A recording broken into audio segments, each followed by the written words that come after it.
Kamala Harris accepted the Democratic nomination to cap off a raucous convention that clearly got under Donald Trump's skin. Also, Mike Lindell showed up and lost the debate with a 12-year-old. For more on this, it's time for a closer look.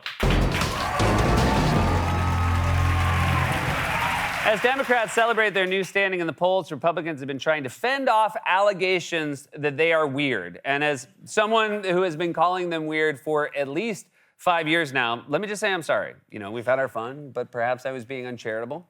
I'm sure the people in Donald Trump's inner circle are not really that weird.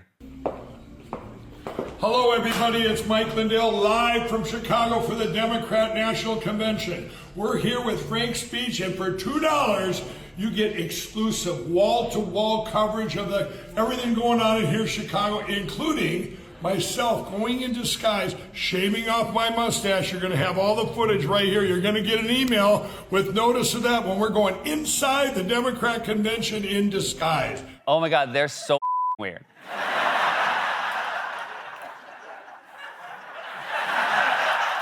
Also, $2, a whole $2. At least Mike Lindell found something that's inflation-proof. And what's weirder, Mike Lindell shaving off his mustache to go in disguise at the Democratic convention, or paying to watch him shave off that mustache?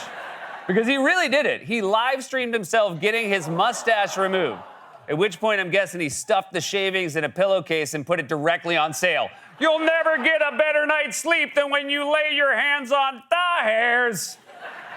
Here's a snippet of the live stream Lindell charged money for. This is a real thing he put on the internet and expected people to pay to watch.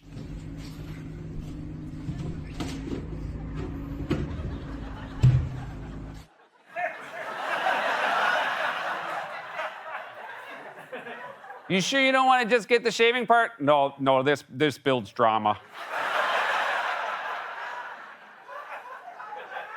This is good. This is the part people get real excited for. Who is at home watching this? If I didn't know any better, I think this was actually a police sting operation to identify America's weirdest uncles. Hey, Uncle Randy, it's dinner time. Yeah, okay, I'll be right there. Uncle Randy, are you watching someone get shaved? Go tell Aunt Jean. And when he got to the DNC, even the host of a far-right internet show that interviewed Lindell commented on how out of place he looked. How are you doing? You look like you're about to go on a tropical vacation and you're at an airport. Yeah, it's a bad costume.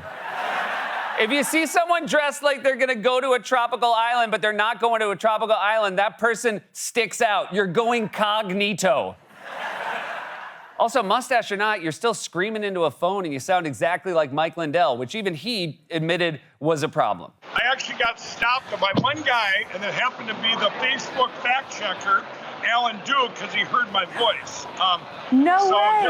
Way. So what did Lindell accomplish after all this? Well, he got into a shouting match with a 12-year-old content creator called Noah and lost. Again, this is a real clip of a real person who is a close ally and friend of Republican presidential nominee Donald Trump in a disguise at a Democratic convention arguing with a child. There was one down in Georgia, 3 Democrats. I'm from Georgia. Okay, there's 3 Democrats in Georgia in the summer of 22. She's a good friend of mine. She got 0 votes in her own precinct. Who is it? So Brenda, I'm not telling you her last name on your stuff. I see. But you see. But let me tell you. No proof. No proof. They looked into it in Georgia. Okay. Crooked Brad Rasmussen, your Republican Secretary of State, Okay. he looked into it and said, oh, it was a computer error. They gave her back her vote. She went from 3rd to 1st. She's a friend of mine. Another gal, Democrat, 4 counties over in Georgia. She got 4,600 But where's votes, the proof? but she wasn't on the ballot. You want me to take your word for it, right? No.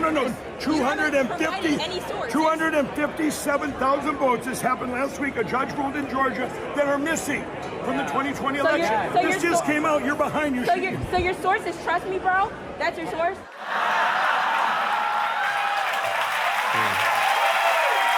It's a fair question.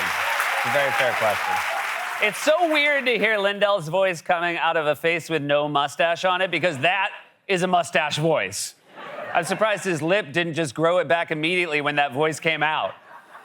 Also, even if you were making salient points, which you're not, you were impossible to follow. Not everyone has your manifesto burned into their frontal cortex. You can't just yell out names and dates and think people are going to say, well, in that case, you got me. No wonder this kid kept giving Jim Halpert looks to the camera. So according to Republicans, if you're a childless adult, you're weird. But if you're an adult yelling at a child about voter fraud while dressed like Carmen Sandiego's deadbeat dad, you're normal. At one point, Noah even burned Lindell super hard with a reference to his financial troubles. Now, maybe you didn't see this in the news. Maybe you're not up on them. Alex Oh, I am. I'm up on your bankruptcy, too, sir.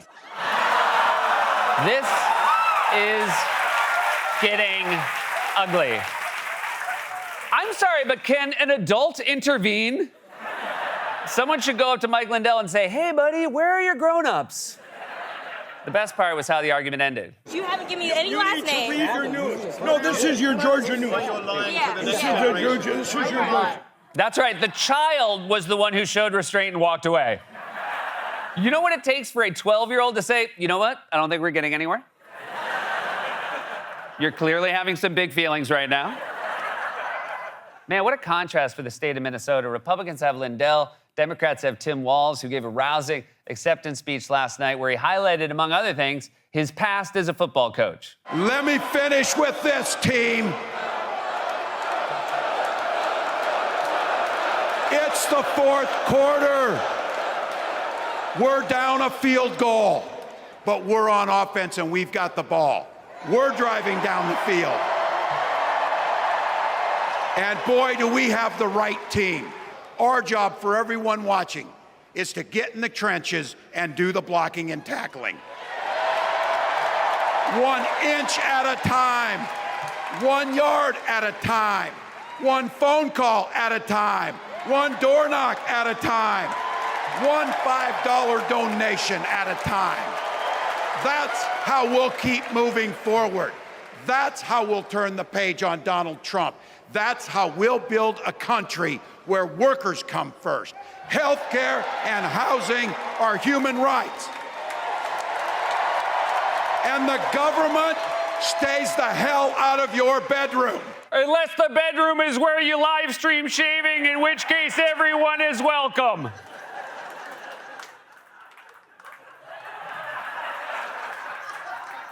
Has anyone joined the live stream yet? Still zero? Okay, we'll wait. It is starting to burn. But that's not the speech that has gotten under Donald Trump's skin. Clearly, the speech Trump is most obsessed with is still this jab from Barack Obama Tuesday night about the sizes of Trump's crowds. Here's a 78-year-old billionaire who has not stopped whining about his problems since he rode down his golden escalator 9 years ago. It has been a constant stream of gripes and grievances that's actually been getting worse now that he's afraid of losing to Kamala. There's the childish nicknames, the crazy conspiracy theories, this weird obsession with crowd sizes. My favorite part of that is Obama's furrowed brow. Like, he's trying to be as accurate as possible with the hand gesture. Looks like a shop teacher sizing up a cut of wood. Let's see here. Is it this small? Probably a little smaller. Hey, Tim, how small should I cut this wood if I wanted to be the same size as Donald Trump's you-know-what? 1 inch. That jab clearly rankled Trump, who could not stop talking about it during a campaign appearance on Wednesday in a speech that was supposed to be about national security. It could have been Barack Hussein Obama, perhaps. We should ask him. Now, he was very nasty last night. I try and be nice to people, you know, but it's a little tough when they get personal. Please, again, remember, please, sir, don't get personal. Talk about policy. Let me ask you about that. We're going to do a free poll. Here are the 2 questions. Should I get personal? Should I not get personal? Ready? Should I get personal? Should I not get personal? I don't know. My advisors are fired. I mean, I don't know. Did they tell you to go out there and keep talking about how Obama joked about you having a tiny penis? Then yeah, they should be fired. And Trump is clearly not the only one still obsessed with Obama. Fox News thinks he's the puppet master, pulling all the strings in the Democratic Party, even though he's been out of office for 8 years. Barack Obama, still the godfather of this machine. He gave us Joe Biden as VP. He gave us Hillary as Secretary of State. Then he cooed Joe, put all his boys with Kamala's team, and had his wingman Holder vet Waltz. Now, the guy's a young 63. He's going to be doing this for the next 25 years. He's definitely going to interfere in this election. That's why we'll be sending Johnny to Hawaii to get the truth about the birth certificate. This time, we will dig deep and find out what really happened. Man, I used to think Spirit Airlines was the cheapest way to get to Hawaii, but you can go for free if you just pop over to Fox News and say, I got a lead on Obama's birth certificate. I need about 6 weeks and some new golf clubs. Also, if you're sending someone to Hawaii to find Obama's birth certificate, I know someone who's already dressed for the job. Republicans could at any point, decide they should maybe try to be more normal, but they keep outing themselves as the weirdest people on the planet. They're showing up to the DNC in disguise to yell at 12-year-olds obsessing over a former president who left office 8 years ago because he joked about the size of Donald Trump's Poll. This has been a closer look.